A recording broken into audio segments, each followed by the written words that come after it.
అందరికీ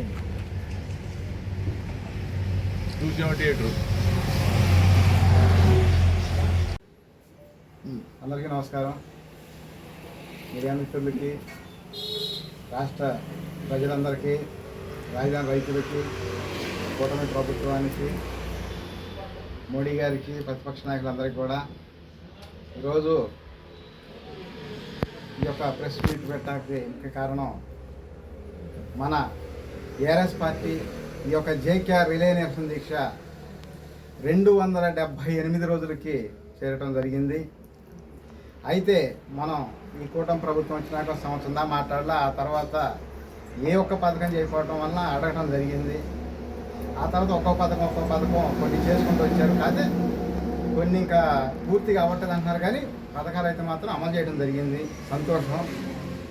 రాజధాని మీద సెకండ్ కూలింగ్ మీద పోరాటం చేస్తూ ఉన్నాం. దాదాపు 278 రోజుల నుంచి వాళ్ళు ఎకరానికి 1250 గజం ఇచ్చి దాదాపు 1,75,000 ఎకరాలు తీసుకోవాలి అభివృద్ధి అంటే. అట్లా కాదు.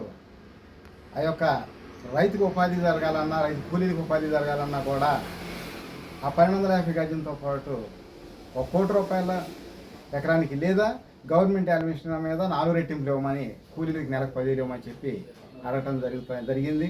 మనం చేస్తూనే ఉన్నాం. ఆమోద ముద్ర వేయించాలని చెప్పి కూడా అడిగాము. అదొకటి ఈరోజు గెజెట్ అయ్యింది. సంతోషం. రాజధాని అంటే నాకు ఎక్కడలేని ప్రేమ. ఎందుకంటే ఎప్పటి నుంచో తెలంగాణ అయిపోతుంది, ఆంధ్ర అయిపోతుంది అనుకున్న సమయాల్లో ఇక్కడ మనకు రాజధాని రావటం మన అదృష్టం. ప్రపంచంలోనే మనది అమరావతి ప్రసిద్ధి చెందింది. ఇలాంటి యొక్క అమరావతి రాజధాని పేరు పెడతాం కూడా మనకి గొప్ప విశేషం.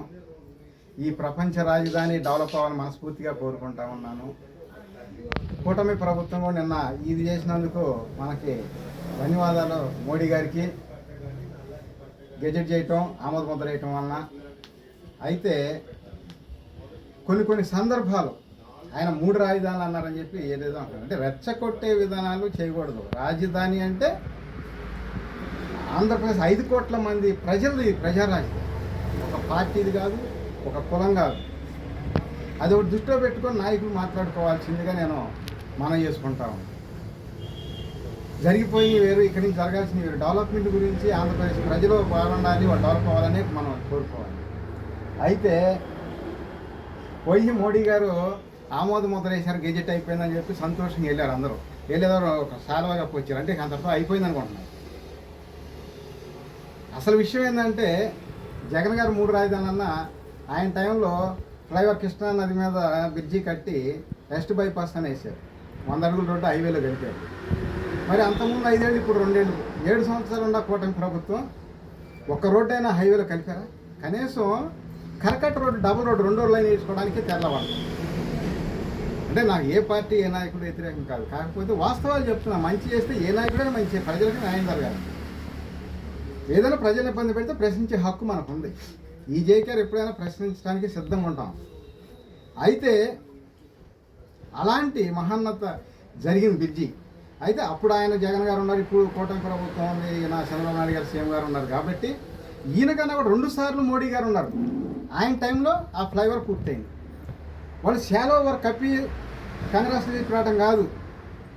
అక్కడ మోడీ గారు గోల్డెన్ బ్రిడ్జి అని చెప్పి పేరు పెట్టారు. అక్కడ వెస్ట్ బైపాస్ కృష్ణా నది బ్రిడ్జి పేరు అంతకుముందు గతంలో కట్టిన బ్రిడ్జికి ప్రకాశం బ్యారేజ్ అని అలా కట్టారు. అలాగే మోడీ గారి పేరు పెట్టాలి ఆ బ్రిడ్జికి. అప్పుడే బలానికి మరింత బలం చేకూర్చినట్టు అవుతుంది. రాజధానిలో ఆ యొక్క ఫ్లైఓవర్ పూర్తయింది కనుక మోడీ గారు గోల్డెన్ బ్రిడ్జి అని పేరు పెట్టాలి. ఆ పేరు నామకరణం జరగాలని చెప్పి నేను మనస్ఫూర్తిగా కోరుకుంటున్నాను. అప్పుడే ప్రపంచ రాజధానికి ఆయన చేసిన కష్టానికి ఇక్కడ ఆంధ్రప్రదేశ్కి ఆయన ఇస్తున్న ఈ యొక్క ఫండ్స్ కానీ గ్రాంట్లు కానీ అన్నింటికి కూడా గుర్తింపు ఉండాలంటే మోడీ గారి గోల్డెన్ బ్రిడ్జి అని పేరు పెట్టాలి. వెస్ట్ బైపాస్ బ్రిడ్జి, కృష్ణానది బ్రిడ్జి. అది ఒక ముఖ్య కారణం. ఎందుకంటే ఇది ఎవరికి వాళ్ళే రాజకీయంగా స్టేట్లు అందరూ ఒకటి అయిపోయి కేంద్రం నుంచి వచ్చే నిధుల గురించి చెప్పరు.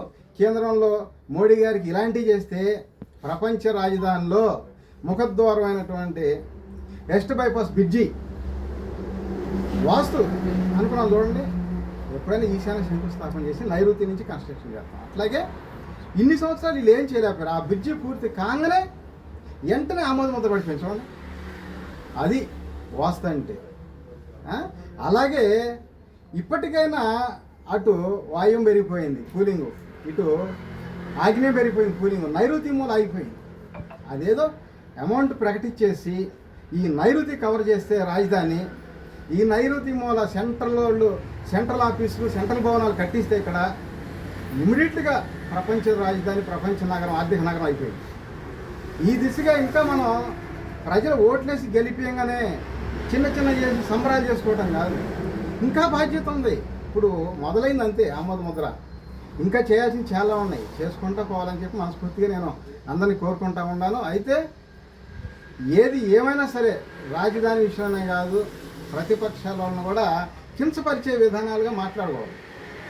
ఎందుకంటే ఇప్పుడు జగన్ గారు 3 రాజధాని అంటానికి కారణం ఆనాడు పసుపు నీళ్ళు జరగటం కొంత, అలాగే మరి ఆయన టైంలో 100 అడుగులు రోడ్డు వేశారని చెప్పడం జరిగింది కదా. మరి వీళ్ళు ఏం చేశారు చెప్పండి? 2000 ముఖ్య కారణం అది కూడా కాదు, ఇంకా ఉన్నాయి. 2019లో ఎలక్షన్ టైంలో లోకేష్ గారు మంగళగిరిలో ఓడిపోయారు కాబట్టి మేము ఇక్కడ రాజధాని పెట్టి ఇంత చేసినా కూడా మా అబ్బాయి ఓడిపోయాడు కాబట్టి వీళ్ళని రైతుల్ని ఈ ప్రాంత ప్రజలు ఫుట్బాల్ ఆడుకోవాలని చెప్పి 3 రాజధానులు అనిపించారు జగన్ గారి చేత. నేను ఎక్కడ ఉండి అక్కడ ప్రమాణం చేస్తా, ఇక్కడ టీడీపీకి అస్త్రం ఉంది ఆ రోజు 3 రాజధానులు అంటాను అని చెప్పి. ఎవరైనా చేయగలరా? మెయిన్ నాయకులు, రాష్ట్ర స్థాయి నాయకులు చెప్పండి, నేను చేస్తా, ఇది వాస్తవాన్ని. ఆనాడు 3 రాజధానులు అనిపించింది, ఆయన ఇప్పుడు కూడా రెచ్చగొట్టాడే. అంగుళం గదిరించడం, అంగుళం లేకదు, ఏంది మాటలు? అందరూ ఆనాటి దగ్గరకు రానిలేదు అన్నాడు, మోడీ గారి దగ్గర రానిలేదు, జగన్ గారి దగ్గర రానిలేదు ఆ రోజు. మరి ఇలా మీ అధికారం ఉంది, అడగండి పోయి జగన్ గారిని ఒప్పిస్తే అందరూ కలిసి చేస్తేనే కదా రాజధాని అని ఏ పని అయినా కూడా. రాజకీయాలు వేరు, ఓట్లు వేరు. ఎలక్షన్ టైంలో మాట్లాడుకోవాలి, మిగతా టైంలో రాష్ట్రం అభివృద్ధి. రాజధాని అంటే ఒక కులం కాదు, రాజధాని అంటే ఒక పార్టీ కాదు, రాజధాని అంటే ఆంధ్రప్రదేశ్ ప్రజలు 5 కోట్ల మంది ప్రజల మనోభావాలు. ఇక్కడ ఏ ఒక్కటి ఇబ్బంది కలిగినా 5 కోట్ల మంది ప్రజలకు ఇబ్బంది కలిగినట్టే. అది దృష్టిలో పెట్టుకుని మాట్లాడాలి ఎవరైనా సరే. ఇక్కడ నుంచి రాజకీయ నాయకులు రెచ్చగొట్టే విధానం కాకుండా కలుపుపోయే తత్వంగా ఉండాలి నాయకులు. ఎన్నో రకాలుగా మనం ప్రయత్నం చేశాం గతంలో కూడా, ఈ విధంగా చేయాలి, ఈ విధంగా చేస్తే బాగుంటుందని. కానీ మనం అడిగినాటిల్లో పథకాలు చేశారు, అలాగే ఇప్పుడు ఈ యొక్క ఆమోద ముద్ర కూడా చేశారు. ఈ సెకండ్ పూలింగ్ మీద కూడా క్లారిటీ ఇచ్చేసి ఏదో తొందరగా తేల్చాలని చెప్పి నేను ఈ ప్రభుత్వాన్ని కోరుకుంటా ఉన్నాను. ఏమైనా డౌట్ ఉందా అనేది తలెత్తాయా లేదా? దాన్ని మీ అభిప్రాయం. ఆల్రెడీ కామెంట్ చేశారు కదా జగన్ కూడా 3 రాజధానులు అంటే ఆయన కూడా ఏమన్నాడు, ఇప్పుడు ఒప్పుకున్నాడుగా, విజయవాడ గుంటున్నాడు, కాకపోతే ఏదో మచిలీపట్నం అన్నాడు. అంటే ఒక్కసారిగా ఒప్పుకోవాలంటే ఎవరు ఒప్పుకోలేరు కదా. నిన్న కూడా అందదే రెచ్చగొడుతున్నారు, రెచ్చగొట్టకూడదు. ఆయన జగన్ గారు రాజధానిలోకి వచ్చారు పర్యటనకి, ఫస్ట్ నీళ్ళు చల్లారు, అది న్యాయమా? అంటే ఆయన రాలేడు అంటున్నారు ఆయన, అది కరెక్ట్ కాదు. అలాగే ఆయన 19లో లోకేష్ గారు ఓడిపోయారు కాబట్టి నేను రాజధాని పెట్టిన ఈ ప్రాంతంలో మా అబ్బాయిని ఓడించాడు, ఈ ప్రాంత రైతుల్ని ప్రజల్ని ఫుట్బాల్ ఆడుకోవాలని చెప్పి సైడ్ ట్రాక్ పట్టించేసి జగన్ గారి చేత 3 రాజధానులు అనిపించారు. ఇది వాస్తవం అని చెప్పి నేను ఎక్కడ కంటే అక్కడ చెప్తా, నిరూపిస్తా. వాళ్ళు కాదని అనగలరా? ప్రజల్ని ఇబ్బంది పెట్టే తరహాలో రాజకీయ నాటకాలు ఆడుతున్నారు తప్పితే వాస్తవాలు కాదు. జగన్ గారి చేత 3 రాజధానులు అనిపించిందే వీళ్ళు. అసలు ఆయనకు అంత అవసరం లేదు. 3 ప్రాంతాల్లో ఓట్లు వస్తే ఇట్టానని చెప్పి ఆయన్ని వెంటనే అప్పుడు గవర్నమెంట్ మారంగానే 4 ఎమ్మెల్యేలని టీడీపీలో పంపించి 4 ఎంపీలని 4 ఎమ్మెల్యేలని వైసీపీలో పంపించి 4 ఎంపీని బీజేపీలో పంపించి కావాలని గేమ్ ఆడిచ్చారు. ఆయన వస్తే అంతకుముందు పసుపు జరగటం, తర్వాత వాళ్ళ అబ్బాయి ఇక్కడ నిలబడితే గెలవలేదు, 19లో ఓడిపోయాడు. మేము రాజధాని పెట్టినా కూడా ఓడిచ్చారు. ఒకప్పుడు తెలంగాణ మేము హైదరాబాద్ డెవలప్ చేస్తే వాళ్ళు ఎలగొట్టారు, మళ్ళీ అదే పరిస్థితి వచ్చిద్దాం అనే భయంతో కావాలని సైడ్ ట్రాక్ పట్టించి 3 రాజధానులు ఇప్పించారు. వాళ్ళు రాయలసీమ నాయకులు కాబట్టి ఇదంతా కూడా కావాలని గేమ్ ఇది. నేను ఇక్కడ రాజధాని రైతులకి, ఈ ప్రాంత ప్రజలకి వాస్తవాలు ఎడమని చెప్తా. ఇది వాస్తవం అని చెప్పి నేను ఎక్కడైనా అక్కడ ప్రమాణం చేస్తా. వాళ్ళ నాయకులు చేయగలరా? ప్రెస్ మీట్ ద్వారా నేను అదే చెప్తా ఉన్నా, ఏదైనా వాస్తవం, నేను వాస్తవాలే మాట్లాడతా. వాస్తవం మాట్లాడేవాడు అంటే ఎవరికైనా బాధగానే ఉంటుంది, భయంగానే ఉంటుంది. ఇది వాస్తవం కాదు, మీరు చెప్పండి లేక. అదే కాదు, నిన్న ఆయన 3 రాజధానులు సరే మరి జగన్ గారు అక్కడ వెస్ట్ బైపాస్ కట్టి కృష్ణానది మీద బ్యారేజీ కట్టాడు. ఇంతవరకు మరి టీడీపీ నాయకులు ఎవరైనా సరే కనీసం డబుల్ రోడ్డు అని వేయగలిగారా? కరకట్ట రోడ్డు, హైవేలోకి ఒక్క రోడ్డు 100 రోడ్డు వేయగలిగారా? అంటే నాకే ఏ పార్టీ ఏ నాయకుడు అంటే వ్యతిరేకం కాదు. నేను అడుగుతుంది ఏంటంటే ప్రజలకి న్యాయం చేయండి, ప్రజలు ఇబ్బంది పెట్టొద్దని చెబుతున్నా. ఏ పార్టీ అని ఒకటి. అలాగే మరి మోడీ గారు అది ఆయన టైంలో కొంత కట్టిన, ఈయన టైంలో కొంత కట్టిన, ఆ బ్రిడ్జి పూర్తయింది కాబట్టి ఆ బ్రిడ్జికి మోడీ గారు మోడీ గోల్డెన్ బ్రిడ్జి అని చెప్పి నామకరణం చేసి 100 అడుగుల హైట్ పెట్టి ఆర్చి కట్టి ఆయన ఫోటో వేయాలి, అక్కడ ఆయన పేరు వేయాలి. అది నేను డిమాండ్ చేస్తామన్నా, కావాలని చెప్పి అవసరమైతే అక్కడ ఎంత ఖర్చు అయినా సరే నేను పెట్టుకుని వేపిస్తాను. అంటే పార్టీ వేరేనా, ఎందుకంటే ఆయన మీద గౌరవం, ఆయన చేస్తున్న కృషి, ఆంధ్రప్రదేశ్ రాజధాని మీద, అమరావతి మీద అపారమైన నమ్మకం మనం నిలబెట్టుకోవాలి. అలాగే కొంతమంది ఎమ్మెల్యేలు మన మీద రైతుల కోసం రిలే నిరసన దీక్షలు అయితే టెంట్ వేయించాలా, మన టెంట్ చేయించారు కదా. మరి అదే ఎమ్మెల్యేలు ఈ ప్రాంతంలో ఇన్నర్ రింగ్ రోడ్ ఐఆర్ఆర్ దగ్గర వైకుంఠపాలెం దగ్గర అక్కడ కానీ, లేదు అవుటర్ రింగ్ రోడ్డు ఓఆర్ఆర్ దగ్గర అంటే మన ధర్నికోట దగ్గర ఒక్క ఫ్లైఓవర్ గతంలో 5 ఏళ్ళు అయిపోయి, ఇప్పుడు 2 ఏళ్ళు అయిపోయి, ఇంకా 3 ఏళ్ళు ఉంది. ఈ 3 సంవత్సరాలు ఒక్క ఫ్లైఓవర్ కృష్ణానది మీద కట్టగలరా మీరు? నేను సవాల్ ఇస్తున్నా, కట్టగలరా? కట్టలేరు మీరు. చూడండి, కావాలంటే ఎమ్మెల్యేలైనా సరే ముఖ్యమంత్రి గారితో మాట్లాడి ఒక్క బ్రిడ్జి కట్టను చూద్దాం. ఛాలెంజ్ అనమాట ఇది. చేతలు ఉన్నవాడికి ఊరికి మాటలు చెప్పడానికి తేడా అదే. జగన్ చేతలున్న మనిషి, ఫ్లైఓవర్ కట్టి చూపించాడు. మరి మీరు కూడా చేతలు అయితే కట్టి చూపిండి ఒక ఫ్లైఓవర్ కృష్ణానది మీద. అందుకనే మోడీ గారి టైంలో అయింది కాబట్టి ఆయన టైం కొంత ఇంటాను మోడీ గారి పేరు పెట్టమని, అందుకే మోడీ గోల్డెన్ బ్రిడ్జి అని పేరు నామకరణం చేయాలి. ఇది ఒక వీడియో మోడీ గారి దగ్గర పోయేంత వరకు కూడా షేర్ చేయమని చెప్పి ఒక్కొక్కరు షేర్ చేయమని చెప్పి పెట్టండి. మోడీ గారి దగ్గరికి వెళ్ళాలి, అది చేయాలి. అవసరమైతే అక్కడ ఆర్చి కడతానికి నేను ఖర్చు పెట్టి కట్టించి మరి ఆయన పేరు ఇస్తాను. ఇక్కడ ఇంకా డౌట్ ఉంది, అడగండి. చర్చిస్తాం తప్పకుండా. వాళ్ళు అయితే చర్చించి ఆర్చి గురించి అని చెప్పే అవకాశం ఉంది. 100% పార్టీ తరఫున బీజేపీ నాయకులతోటి సంప్రదింపులు జరిపి 100% ఇక్కడ మోడీ గారి పేరు పెట్టాలి. ఏదో ఊరికే శిలాపలకాలు వేస్తే ఎక్కడో గోడసాటిన వేసారు అనుకోండి, ఎవరు చూస్తారు?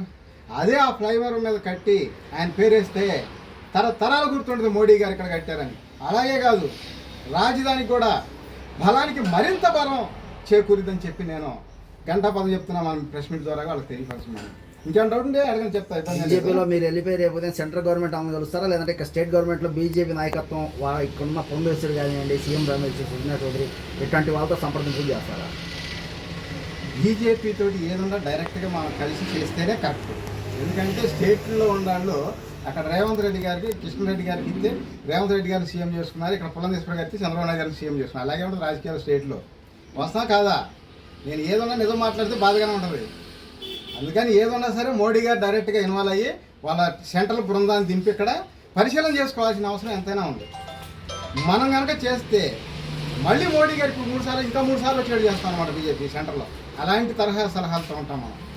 రాబోయే రోజుల్లో బీజేపీ పెద్దల్ని కలవబోతున్నారు. అంతే చేద్దాం, తప్పకుండా కలిసి ఐలాండ్ పక్కన కొండపల్లి వెళ్ళే హైవే నుంచి హైవే టు హైవే కనెక్టివిటీ చేసింది మేమే ఘనత అని చెప్పి ఒప్పుకున్నారు. 2014 అదాని వాళ్ళకి మేము ఇచ్చిన కాంట్రాక్ట్లు మేము పిలిచి ఇచ్చి అప్పనంగా అప్పచెప్పిన టెండర్ల గురించి దీని మీద మీ అభిప్రాయం ఉంది?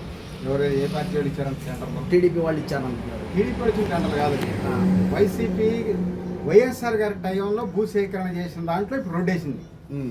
పూలింగ్ తీసుకున్న దాంట్లో మాత్రం కాదు. 2014 మేమే ఇచ్చాము, పిలిపించి అదాని వీళ్ళందరికీ సంస్థ లేదు.